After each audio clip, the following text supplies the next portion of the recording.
It was Henry Ford who said, or at least it's attributed to him, coming together is the beginning, working together is progress. Keeping together is progress, and working together is success. We have assembled an amazing ticket to present to the voters of our community for the fall. And if you want to see the rainbow, you have to put up with the rain. So get ready for the rain that will take place between now and Election Day. It will pour some days, literally and figuratively. But we will prevail in November because we have the best team and the issues are on our side. So without further ado, are there nominations this evening for 3 constable candidates? Mr. Chairman, I nominate the following individuals for the position of constable: Emil Butch Coladarsi, Scott Witten, and John G. Olatino. Are there any other nominations? Are there any other nominations? Are there any other nominations? Nominations are closed. Is there a second? Second. All those in favor signify by saying aye. Aye. Opposed? Congratulations. If you're here, please rise and be recognized. For constable position.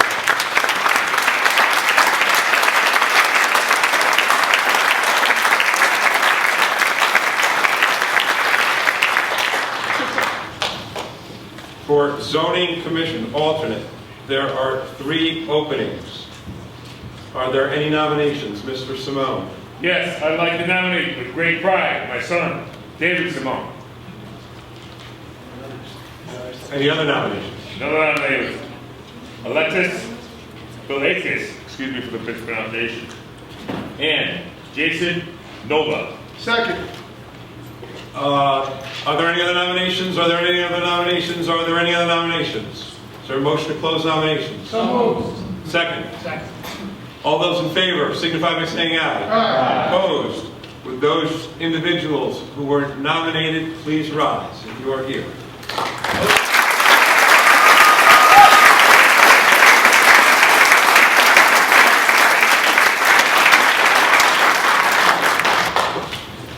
For the purpose of zoning commission, there are 9 openings. Mr. Olaf. Mr. Chairman, I nominate the following individuals for the positions of Zoning Commission: Ted Haddad, Rick Jowdy, Michelle James, Cheryl Wallace-Smith, Olga Mihak, Jacqueline Cabrera, Tim Maroney, Jennifer O'Neill, Sydney Nazaro. Would they please rise if they're in the room? Is there a second? Second. Any other nominations? Move nominations be closed. Second. Would they stand up? All those in favor signify by saying aye. Aye.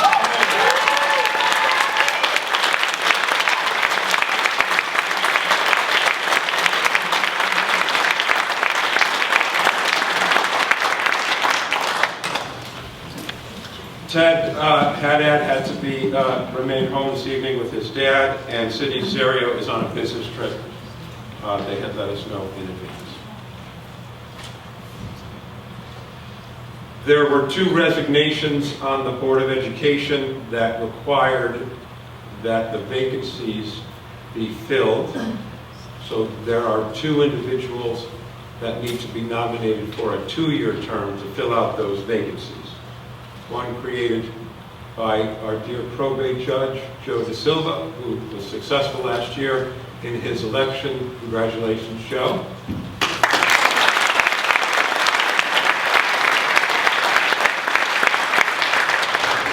So for the 2-year Board of Education positions, are there nominations? Sylvia. Mr. Chairman, I nominate the following individuals for the 2-year Board of Education position: Richard Janelli and Al Almeida. Richard and Al, if you're here, please rise. Is there a second? Second. Any other nominations? Move nominations be closed. So moved. Second. All those in favor signify by saying aye. Aye. All those opposed, congratulations.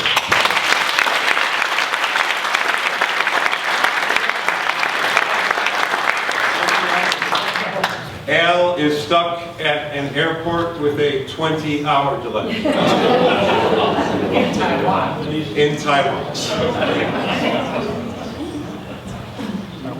There are 4-year Board of Education positions that next need to be nominated. 6 individuals. For the purpose of nominating those individuals, and if you are here, please rise as your name is called. Diane Lapine. Mr. Chairman, I nominate the following individuals for the 4-year Board of Education positions. Gladys Cooper, Kate Panetta, Bridget Girton, Juanita Bush Harris, Gina DeMasi Aladdin, Minnie Santosh. If you are here, please rise. Are there any other, is there a second? Second. Are there any other nominations? Move the nominations be closed. So moved. Is there a second? Second. Second. All those in favor signify by saying aye. Aye. All those opposed, congratulations.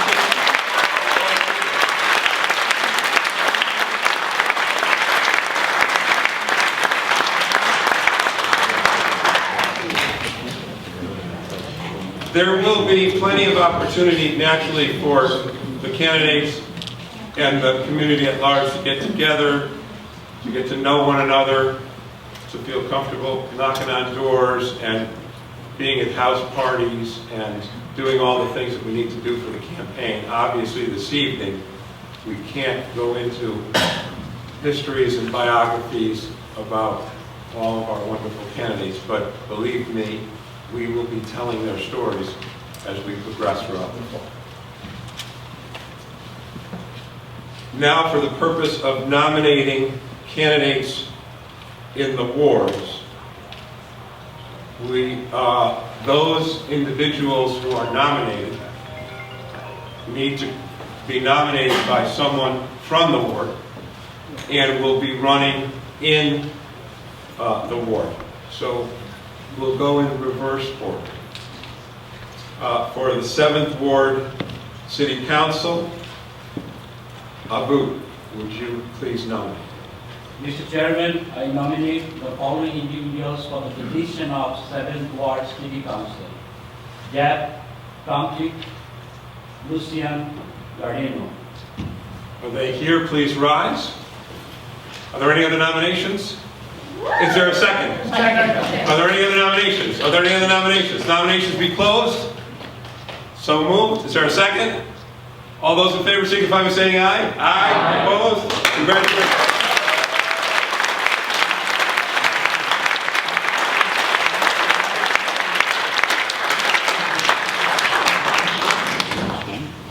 For the 6th Ward City Council position, for the purpose of nominations, John Gugliatino, and if you are here, please rise.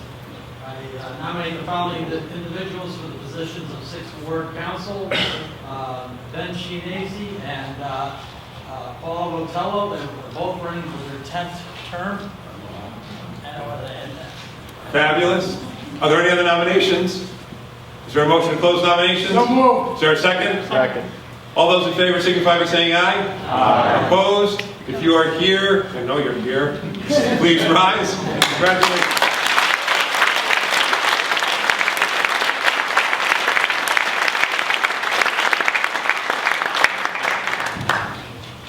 For the purpose of 5th Ward City Council nominations, Jean Eriquez from 5th. Mr. Chairman, it's my pleasure to place in a nomination Andrea Gardner and Wayne Perkins to represent the City Council from the fabulous 5th Ward, which also happens to be the home ward of our next mayor, Roberto Alves. Second.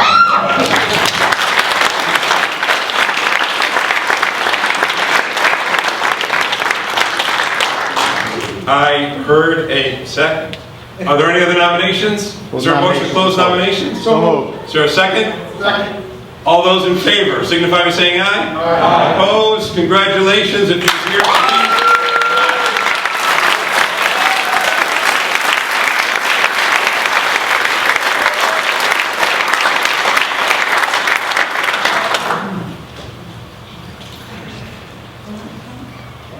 Before we nominate in the 4th Ward, it is with some reservation but some sadness, but some happiness for Diana that I want to read this to you. Dear Larry, I hope this email finds you in good health and high spirits. I am writing to formally inform you of my decision not to run for the City Council election in the upcoming term. It is with a mixture of gratitude, sadness, and anticipation that I share this news. It has been an honor to serve as a member of the City Council. I have greatly enjoyed working with my fellow party members and collaborating on various initiatives aimed at making our city a better place for all of its residents. My short time in public service has been immensely rewarding, and I will always cherish the relationships I have formed during this period. However, life sometimes presents unexpected and compelling opportunities that demand our full attention and dedication. Recently, I've been presented with a professional opportunity that aligns with my long-term goals and aspirations. This opportunity requires my complete commitment and will demand a significant amount of my time and energy. While I regret that this professional commitment prevents me from pursuing another term as a City Council candidate, I believe it is essential to prioritize personal and career growth in order to contribute more effectively to the betterment of our society. I firmly believe that the skills and experience I have gained through my involvement with the party will continue to serve me in this new endeavor. Please accept my sincerest apologies for any inconvenience this may cause. I want to assure you that my decision is not taken lightly, and I have carefully weighed the implications. I remain committed to supporting the party in any way that I can, whether it be through volunteering or assisting with future campaigns. I truly believe in the party's mission and will continue to advocate for its goals. I would like to express my deepest gratitude to you, Farley, Joe, and the entire party leadership for your support, guidance, and the opportunities provided to me during my short political journey.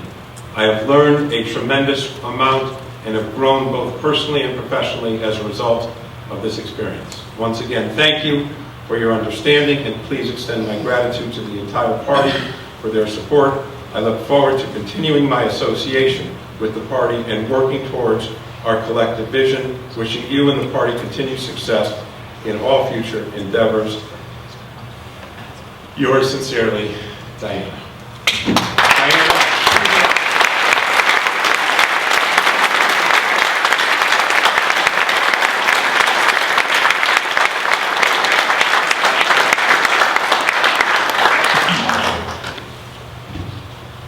Thank you for your commitment, dedication, and future involvement. We look forward to that and all the very best for you in your career, with your family, and your loved ones around you.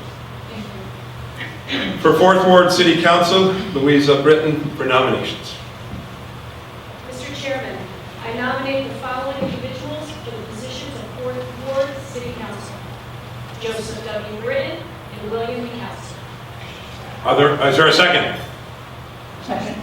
Are there any other nominations? Move the nominations be closed. Is there, all those in favor signify by saying aye. Aye. Opposed? Will they please rise so we can congratulate.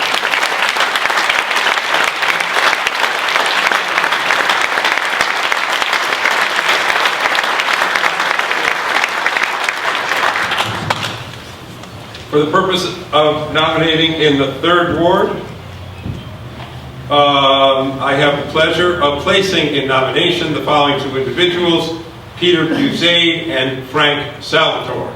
Is there a second? Second. Are there any other nominations? Move Are there any other nominations nominations? Second? Second. All those in favor of Peter Buzade and Frank Salvatore from the mighty 3rd signify by saying aye. Aye. All those opposed, would you rise and congratulations.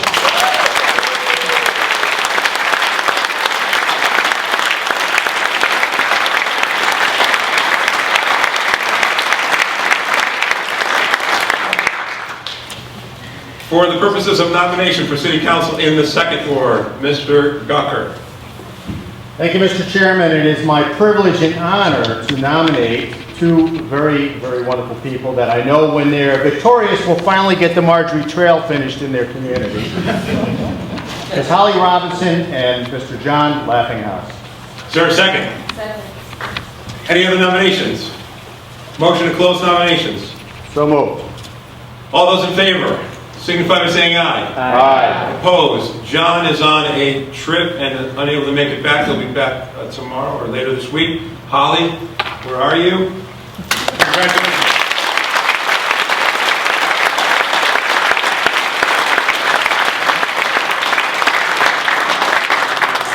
For purposes of nomination in the First Ward City Council, Joan Belizna. Mr. Chairman, I rise and I have the honor and privilege to nominate the following individuals for the position of First Ward City Council: Dennis Perkins Jr. and Sonia Habasi. Is there a second? Second. Any other nominations? Move nominations be closed. Is there a second? Second.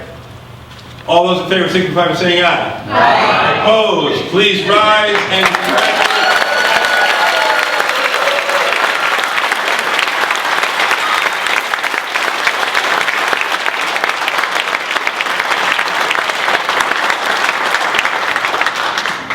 For purpose of nomination for City Council at large, I'd like to recognize Frank Sell. Mr. Chairman, I rise to nominate the following individuals for the positions to the City Council at large: Sean Ratchford, Diane Lapine, Barry Ricker, Ryan Hawley, Rachel Austin, George Sousa, and Gary Simone. Is there a second? Second. Are there any other nominations? Are there any other nominations? Motion to close nominations. So moved. Is there a second? Second. All those in favor of the individual so named, please signify by saying aye. Aye. All those opposed, no opposition. Please rise and congratulations.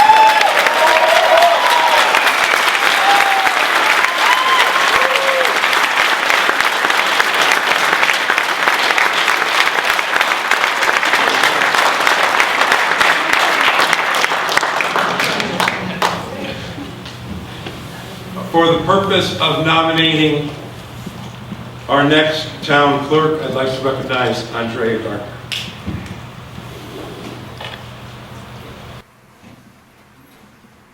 Hi, good evening, everyone. As we know, this election is so important, so really important. And it's so heartwarming to see new faces in the room who've been touched, moved, and inspired to act. By either showing up tonight to support a candidate, by serving on our town committee, or because you are the candidate. Thank you for showing up on behalf of resetting the future of Danbury to one that is vibrant, inclusive, innovative, and led by Mayor Adams. It's my honor tonight to introduce such a person.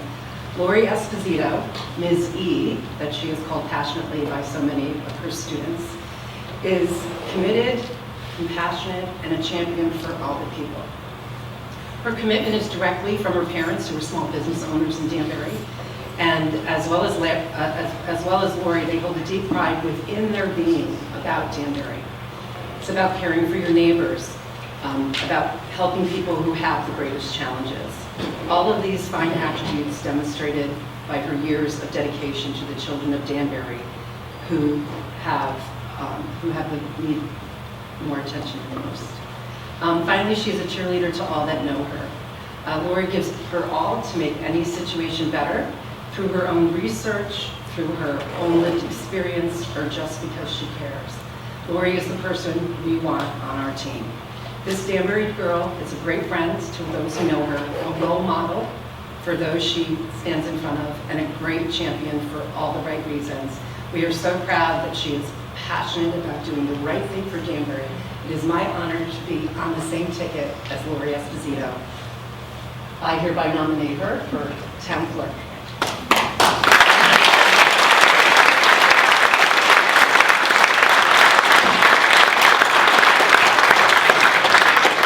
Is there a second? Second. Are there any other nominations? Are there any other nominations? Motion to close nominations. So moved. Is there a second? Second. Ladies and gentlemen, Lori Esposito. All those in favor signify by saying aye. Aye. All those opposed, please rise and congratulations. We're on.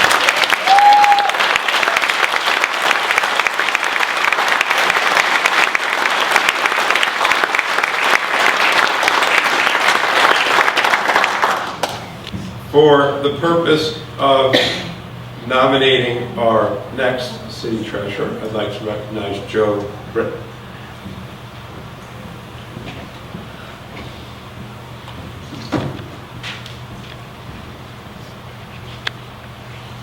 Thank you, Mr. Chairman. I'm very proud tonight to nominate Mike Flanagan to be our endorsed candidate for city treasurer. So the position of city treasurer often goes overlooked as a fairly politically agnostic position because on the whole it really is. However, that letter that comes after your name, D or an R, is not politically agnostic and actually does mean something. The goal in November is to win, flood this building with Democrats, and take back the future of our city, intercepting this downward spiral brought on by the Esposito administration. Mike Flanagan helps us do that. Mike has strong ties to Danbury and Danbury Public Schools. Mike will be the watchdog that we need over our city finances, something that we haven't seen while the Esposito administration continues to display this pattern of gross fiscal mismanagement and poor leadership, starting right at the top, quite literally treating our money, our taxpayer dollars, like monopoly money.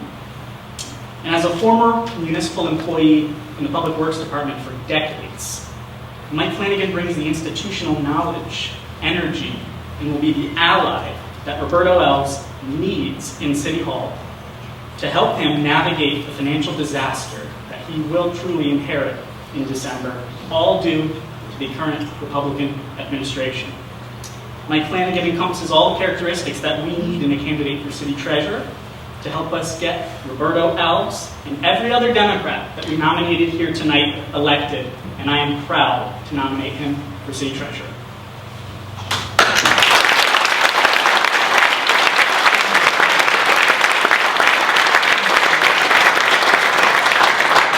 Is there a second to the nomination? Second.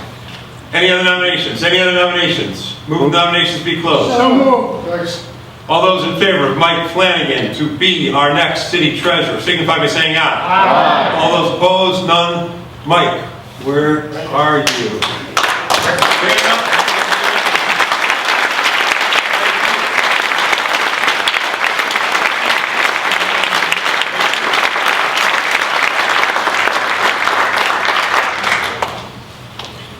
Ladies and gentlemen, it gives me great pleasure to remind you that the last time I was Democratic Town Committee Chairman, there was a one-term Republican mayor who needed to be replaced. And we energized and came together in spite of our differences, because we're not clones and we're not robots. We think differently. It's okay to disagree. But we came together and nominated a candidate for mayor who beat that one-term Republican incumbent. Jean Eriquez was that candidate when I was the town committee chairman.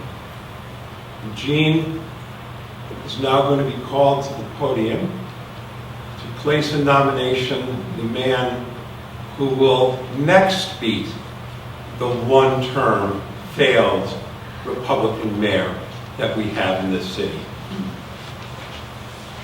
For the purpose of placing in nomination our candidate for mayor, I recognize Jean Eriquez.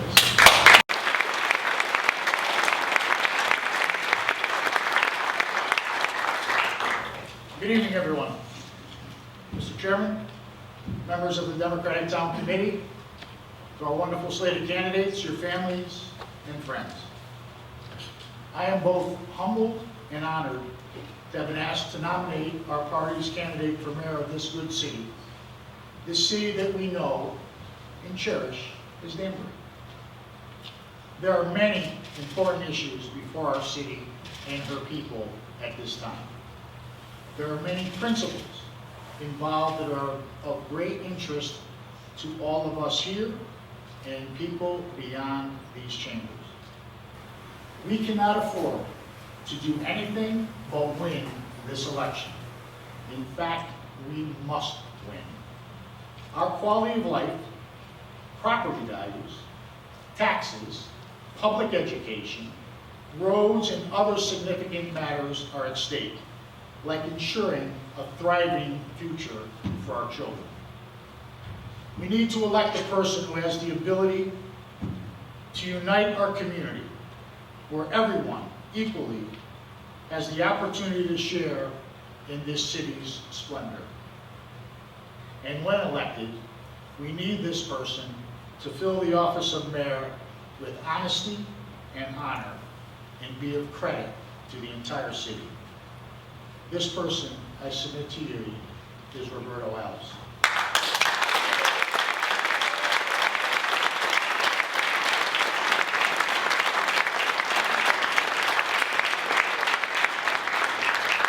Roberto is a proven professional for a major Danbury business. He travels the globe, develops business relationships, manages budgets, negotiates contracts, and will bring these experiences and skills to deliver impressive and successful governance of Danbury. He is a proud son and product of this city that he loves. Schooled here, he has given back in service to others. He's a recognized leader, prior member of the City Council and chairman of our town committee, treasurer of the state Connecticut Democratic Party, a youth coach and mentor. But more, Roberto is a devoted husband and father, a son, a brother, uncle, and nephew who is beloved and valued by his family.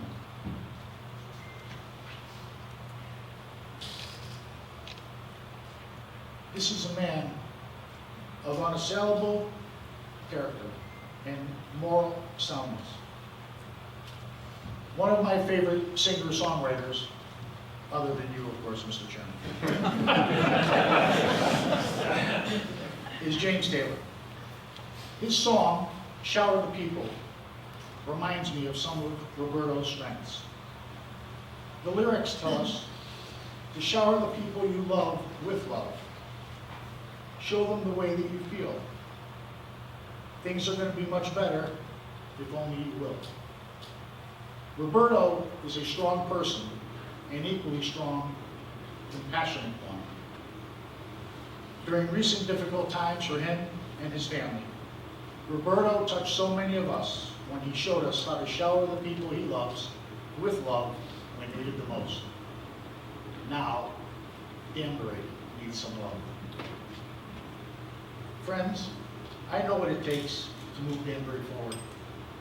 So I stand before you with unwavering confidence, knowing that as our next mayor, Roberto Alves' caring and capable hands will lead and guide this city to new heights that Danbury and her people deserve and have been longing for. I proudly place a nomination for the office of mayor to my friend, our friend, Roberto Alves.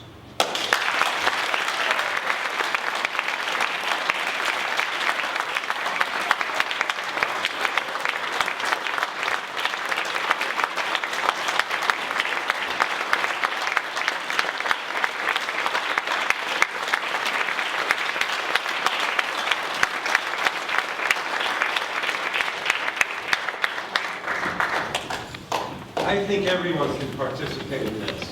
Is there a second? Second. Is there a motion to close nominations? So moved. All those in favor of Roberto Alves to be the Democratic candidate for mayor and our next mayor signify by saying aye. Aye. Congratulations.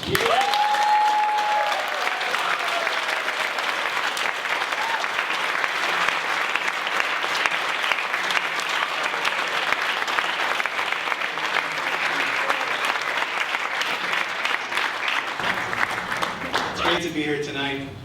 I'm so honored and thankful to have all your support. Before I get started, I do want to take a minute to recognize a few people whom without we wouldn't be here today. And I want to thank them for all sitting in a row so that way I don't miss anybody like I tend to do. In no particular order here, I want to thank my brother-in-law, Danny Wicks, my mother-in-law, Barbara Wicks, my father-in-law, Bill Wicks, who couldn't make it tonight, my aunt and second mother, Agent, thank you, my uncle, second father now too, Judah Alba, thank you, my mom is out, my wife Robin, daughter Catalina, my son Julius, my sisters and cousins who couldn't make it today for various reasons and being on the state. Also want to thank our great DTC chairman, my dear friend Larry Reefberg, my friend and vice chairwoman Andrea Garner. Thank you both.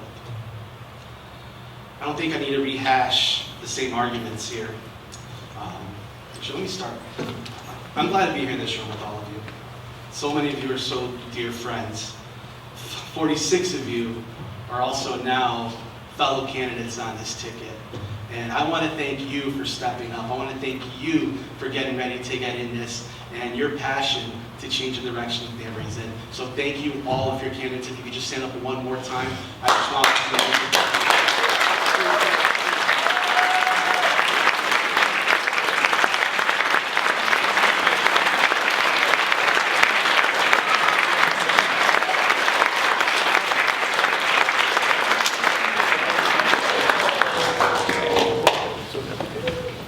I don't think we need to rehash some of the same arguments that we've been making for the last 21 years. I think this crowd is pretty well versed, so I'm going to get right to the chase here. Raise your hand if you got your tax bill in the last few weeks. Now keep your hands up if your taxes went up. Keep your hand up if your taxes went up by 10% or more. A few weeks ago, like so many in this room, Danbury residents were stunned to see 10, 15, 20% tax increases, and sometimes more. Now, 2 years ago, Dean Esposito said, and I quote, "We don't raise taxes in Danbury because we have good money management. We don't raise taxes because we have good money management." How is it possible that the now mayor could have said that with such conviction, then turn around and do it anyways? What happened? What happened? The mayor lied. He lied after he failed to provide relief from skyrocketing home revaluations, and then had the gall to send a campaign-like flyer disguised as official correspondence promoting his shameful election year bait-and-switch tactics. Thousands of Danbury residents, from middle-class working families to seniors, are financially less secure because the mayor and his GOP supermajority's decisions not to defer or phase in property assessments when they had the chance. So if you're mad, you should be. Good money management isn't at the top of mind when you think about Danbury. This is an administration that is under the State Municipal Accountability Review Board's oversight because they didn't do their jobs. For 2 years, they failed to complete or file audit reports. That's not good money management. Neither is paying $20 million more for a building than it's worth. The mayor and his GOP supermajority agreed to pay $20 million more for the Career Academy building than they knew it was worth. And then they lied to the entire city about it. They lied about the cost when every resident deserved to know exactly what they were being asked by their elected leaders to vote on and approve.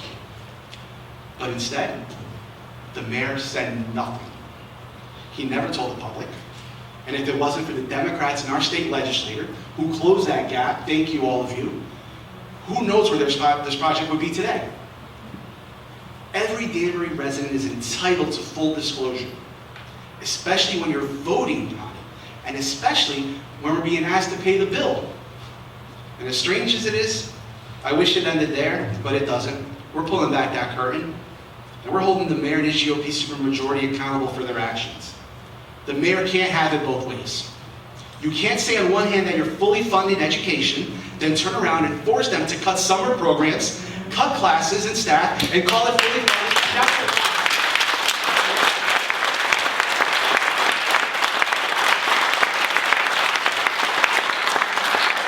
It's unconscionable that the mayor is willing to sacrifice our kids' education and our public schools for nothing more than a talking point. And don't even get me started on gerrymandering.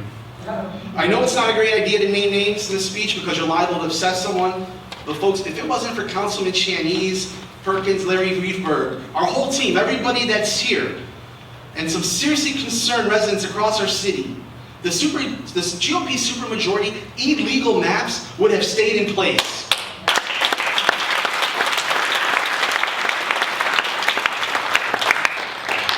None of this is acceptable. Danbury deserves a mayor who is honest and willing to be held accountable for their actions, who responsibly manages our city's finances and our budget with keeping taxes down.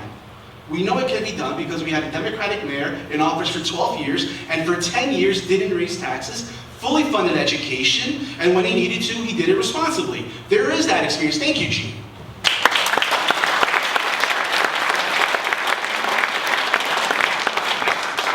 Danbury deserves a mayor who acts in the best interest of every resident and not just those in power.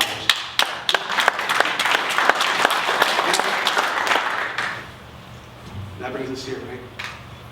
After 2021, I thought long and hard about what was next, about doing this again, and it took me a very long time to come to that decision. But after talking to my wife, talking to my kids, my parents at the time, my sisters, my friends, but especially also after watching the mayor and his GOP supermajority, I knew it wasn't right to sit in the sidelines either. What's happening is not okay. Despite the mismanagement, the power grabs, the lies, I still see what I've always seen in Danbury: possibilities and potential. It's time we ask ourselves not only where we want to be, but how we get there responsibly and honestly.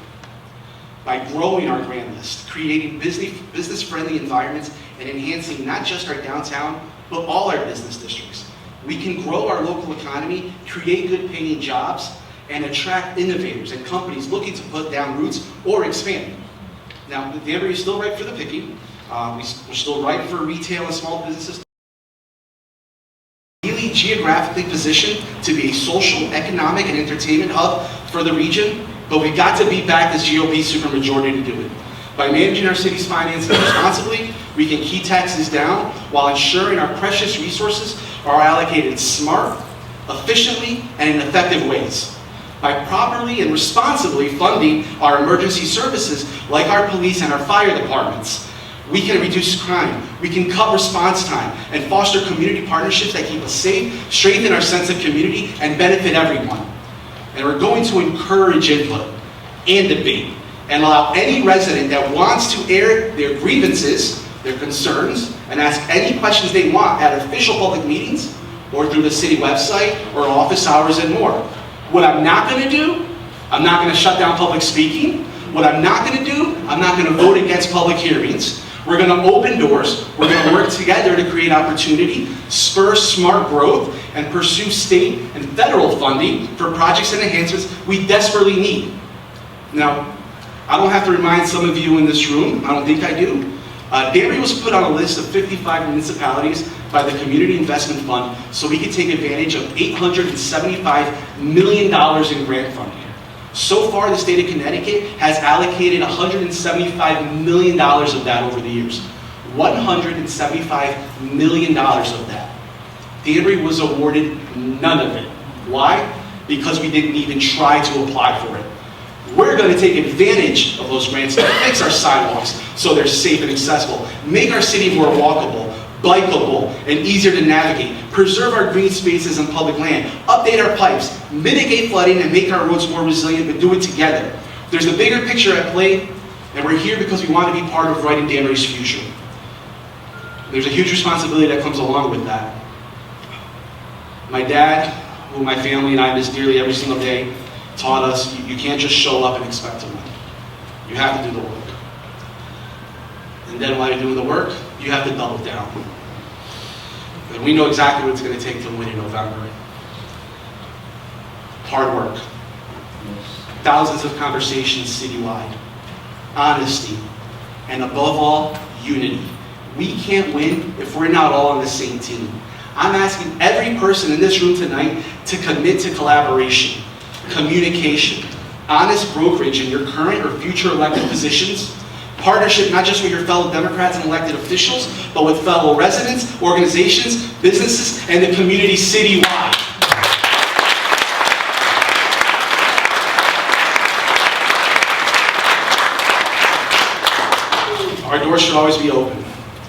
to new ideas and creative thinking, to collaboration and innovation, smart, responsible economic growth and development, responsible money management and allocation of our precious resources.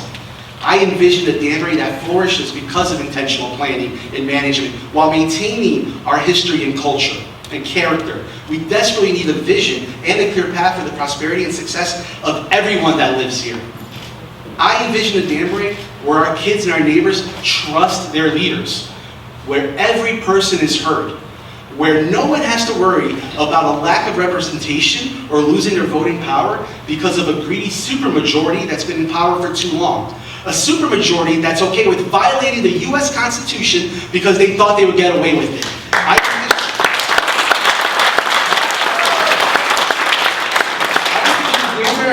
where instead of doing the bare minimum, we do the maximum. We maximize our dollars and capitalize on economic opportunities available through the state and federal government, where Danbury is the economic heartbeat of the region, where businesses choose to relocate because of our schools, because of our local economy.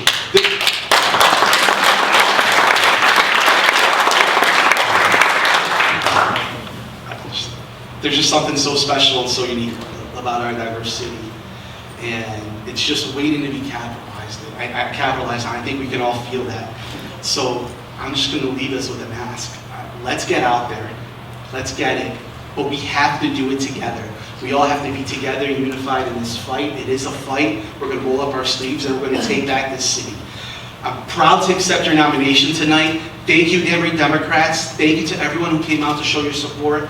Thank you to every single person who has stepped up to run for office. Some of you have left other parties. Some of you are independent voters. Some of you have never run before. Some of you come from political royalty, may we say, too, as well. And we are so happy to have you all on your team, on our team. And thank you for sharing our vision of a better Danbury, a brighter Danbury. Let's get that job done together. Let's celebrate tonight, but let's work hard tomorrow. Thank you, everybody. Thank you, my family. I am so honored for this, and I can't wait to get to work. Thank you.